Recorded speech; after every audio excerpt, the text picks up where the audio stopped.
پھر اللہ کی رحمت کو متوجہ کرنے کا طریقہ بتایا گیا کہ اللہ کی رحمت متوجہ کیسے ہوتی ہے. فرمایا کہ جو بندہ ایک مرتبہ درود شریف پڑھتا ہے اللہ اس پر 10 رحمتیں نازل فرماتا ہے. دیکھیں بظاہر یہ چھوٹی سی بات نظر آتی ہے، بظاہر بندہ کئی بار سن کے جو بات بندے کو اتنی قدر نہیں ہوتی نا، لیکن حدیث شریف سنیے. مدینہ شریف جو لوگ حاضر ہوئے اللہ سب کو حاضر نصیب فرمائے. مسند احمد بن حنبل کے اندر ایک حدیث آتی ہے اور صحیح حدیث ہے، اور جہاں جو اڈا ہے بسوں کا مدینہ شریف اس کے ساتھ ایک مسجد ہے، مسجد ابو ذر بھی اور مسجد سجدہ بھی اسے کہتے ہیں. وہاں جناب ابو ذر غفاری رضی اللہ تعالیٰ عنہ کا گھر تھا. نبی پاک علیہ الصلوۃ والسلام وہاں تشریف لے گئے اور آپ نے اتنا لمبا سجدہ فرمایا کہ صحابہ اکرام کو خیال ہوا کہ آپ کی روح پرواز کرتی. آپ سوچیں نا کہ اتنا لمبا سجدہ مبارک کہ روح مبارک پرواز کرنے کا خیال ہوا. ایک صحابی آگے بڑھے، ان کے قدموں کی آڑ سے آپ نے سر مبارک اٹھایا. صحیح حدیث ہے. جب سر مبارک اٹھایا تو آپ نے فرمایا کہ کیا ہوا تمہیں؟ عرض کی یا رسول اللہ میں نے تو سمجھا کہ آپ کا روح مبارک پرواز کر گئی. فرمایا روح نے پرواز نہیں کی، میں نے شکر کا سجدہ کیا. دیکھیں کتنی بڑی بات تھی جس پہ اتنا بڑا سجدہ کیا. فرمایا کہ آج اللہ نے میرے پاس یہ پیغام بھیجا ہے اور ایک فرشتہ پیغام لے کر آیا ہے، آپ کی امت میں سے جو ایک مرتبہ درود پڑھے گا اللہ اس پہ 10 رحمتیں نازل فرمائے گا، اور جو آپ پہ ایک مرتبہ سلام بھیجے گا اللہ اس پر 10 سلامتیاں نازل فرمائے گا.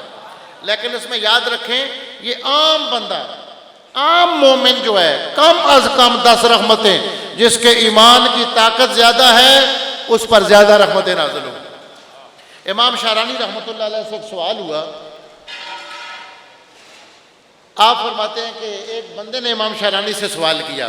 اس نے کہا کہ ایک بندہ درود شریف پڑھتا ہے اللہم صلی علی سیدنا محمد وعلی آل محمد الف مرہ، یعنی اپنی محبت کے ساتھ، اپنی عقیدت کے ساتھ بندہ درود شریف پڑھتا ہے کہ یا اللہ حضور پہ 1000 مرتبہ درود نازل فرما.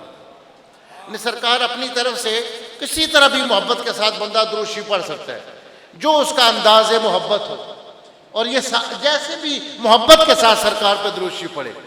حضرت خواجہ خواجہ عبد الرحمن چھوری رحمۃ اللہ علیہ نے سرکار کے وجود مبارک کے ایک ایک رگ پہ درود پڑھا.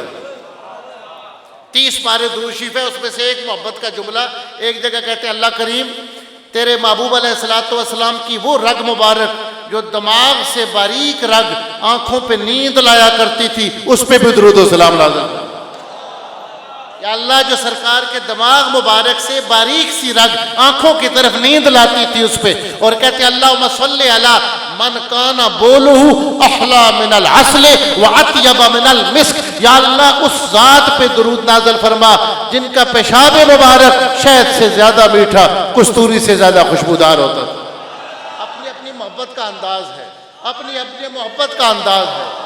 حضرت امام یوسف بن حضرت امام بصیری سرکار پہ درود شریف پڑھتے پڑھتے آخر میں جب بھی یہ جملہ پڑھتا ہوں ایک بار دل ہل جاتا ہے. درود شریف پڑھتے پڑھتے آخر میں جا کر کہتے ہیں ما رنحت عذبات البان ریخ صبا وعطرب العیس حادلی سے بالنغمی. یا اللہ جب تک صحراؤں میں ہوائیں چلتی رہیں اور بانس کے درختوں کی شاخوں کو ہلاتی رہیں تیرے محبوب پہ درود و سلام ہوتا رہے.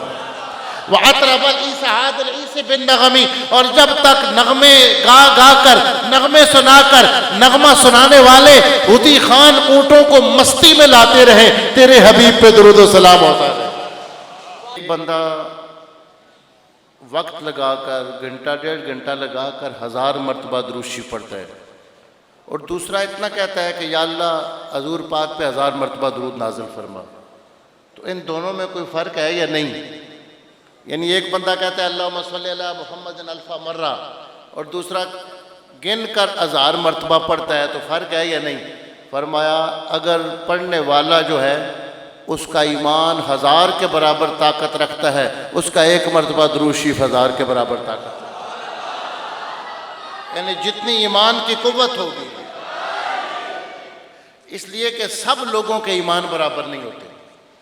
بعض لوگوں کا ایمان بہت طاقت، یہ کم یا زیادہ والی بات نہیں ہے، بعض لوگوں کے ایمان کی طاقت بہت زیادہ ہوتی ہے، بعض تھوڑی ہوتی ہے. اور چیک کیسے ہوتا ہے؟ یہ ہر بندہ خود چیک کر سکتا ہے. جتنا بندہ تنہائی میں اللہ سے ڈرتا ہے اس کا اتنا ہی ایمان مضبوط ہوتا ہے. اللہ سے جتنا، چاہے مرد ہو چاہے عورت ہو، وَهُوَ مُؤْمِنٌ، بشرطے کہ وہ مومن ہو.